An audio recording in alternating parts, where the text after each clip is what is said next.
Hey guys, what's up?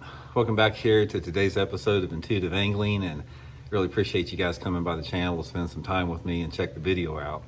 Today we're going to be talking about the bass anglers out there that need an attitude adjustment, because there's a bunch of them that do. I'm going to give you guys my opinion on that, and of course I'd like to get your guys' feedback on that as well in today's episode.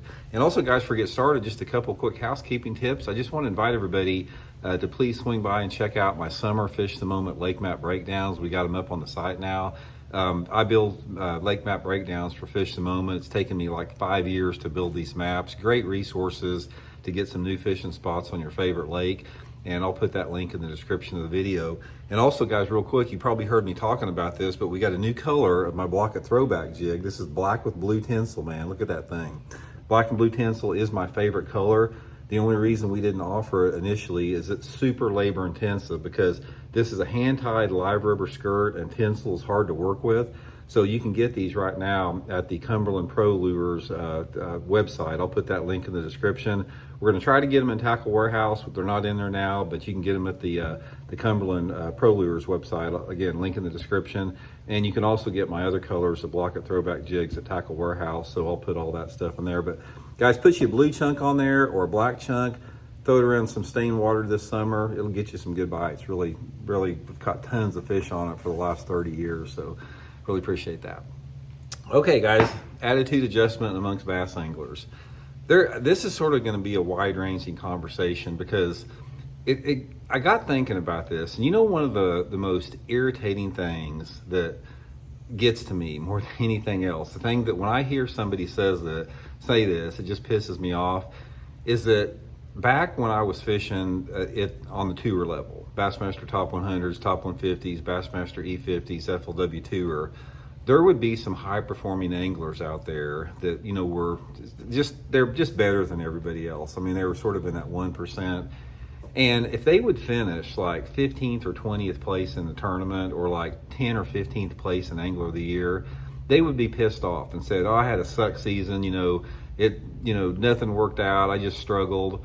Give me a freaking break. You know, most guys would give their left nut to finish in the top 15 in Angler of the Year or in a tournament. And if somebody can't show gratitude and appreciation for that high finish, they need to completely reevaluate their worldview. And what I'm talking about with an attitude adjustment is the expectations that some anglers set.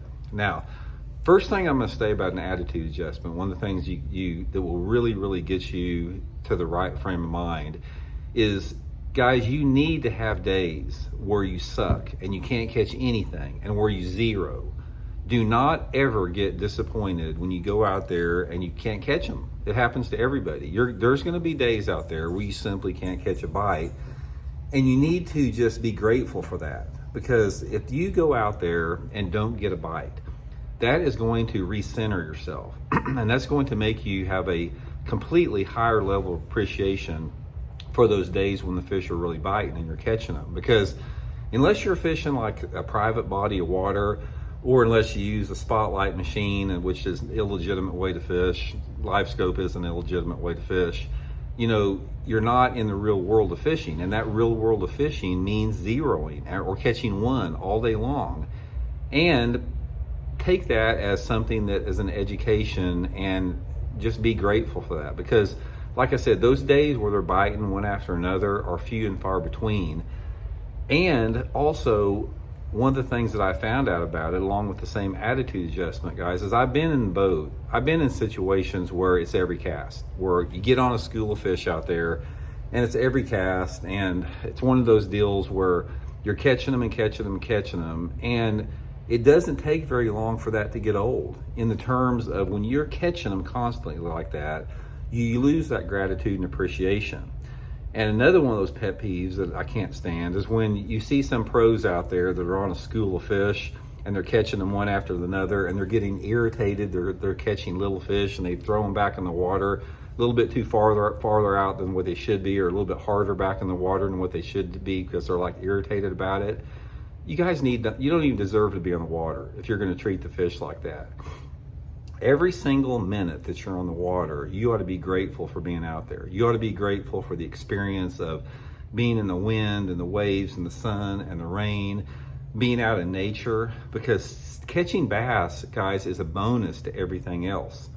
It's the experience and that connection with nature is the thing that grounds you, and you need to be, grateful for with that. Don't try to have this attitude that everything revolves around catching fish and everything revolves around getting bit, because that is one of the most shallow ways to look at fishing that you ever will. And unfortunately, there's a lot of people that have not been taught any better.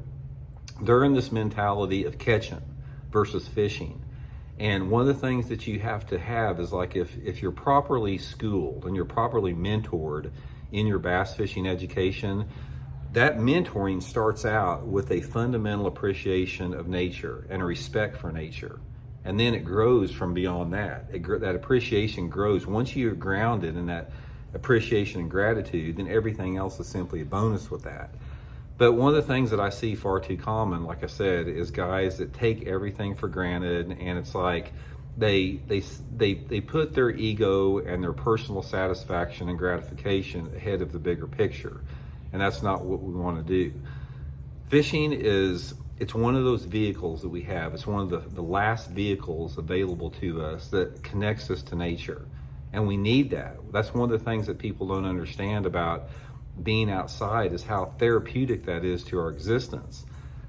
If you take, for example, if you are away from nature a long time. Let me use an example of what I did here. I've been to Japan several times, for Megabass, one of my sponsors, and several times I've spent a lot of time in Tokyo.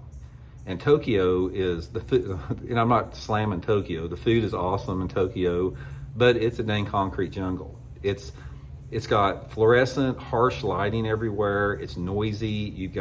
It's just literally buildings in an asphalt jungle.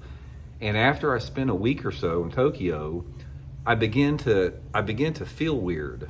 And it wasn't until I was driving home. I remember I flew back into Kansas City International Airport, and I drove back down to Southwest Missouri from Kansas City, and there's 150 miles of farmland.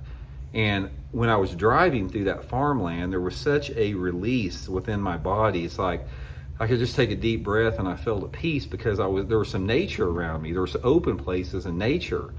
And that's why parks are so important to everybody. That's why, wilderness areas are so important to everybody, is we need to be connected to nature. And fishing and bass fishing is one of the last, ways that we can do that. So make sure that you have a proper focus and that your attitude is properly aligned when you go fishing, to always function from a point of gratitude and respect and appreciation. If you use that as your founding principles, everything else is just going to be gravy on top of that. Don't be one of those guys out there that the only thing you're cared about is freaking Jack and Jaws, and anything else doesn't even matter. And on top of that, another thing about the attitude is learn from respect from the fish. Somebody sent me a video, and if I can find out who this is, I'm going to do a video on it.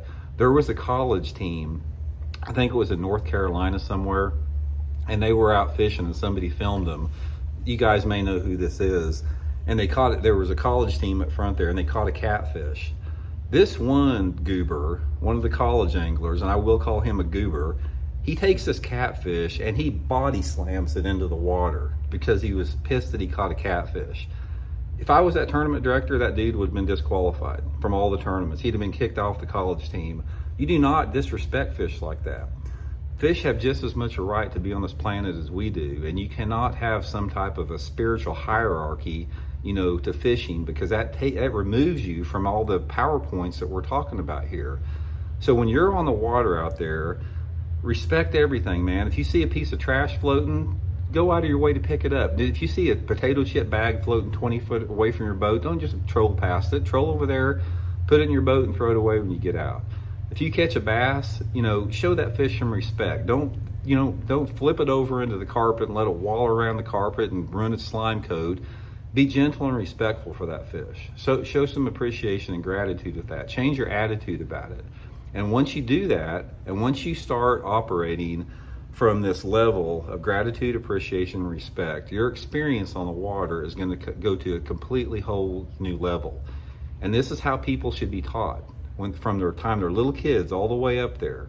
And if you're one of those people, if you're a parent out there that's in the process of teaching your kids how to fish, Make this the foundation principle of it. Respect, gratitude, and appreciation. Respect for that fish, respect for the environment, respect for the water being out there. You teach them that, and it becomes a better place, and we will all leave this planet a better place when we all eventually leave it, which we all will. So anyway, guys, hope you're all well. We'll talk later.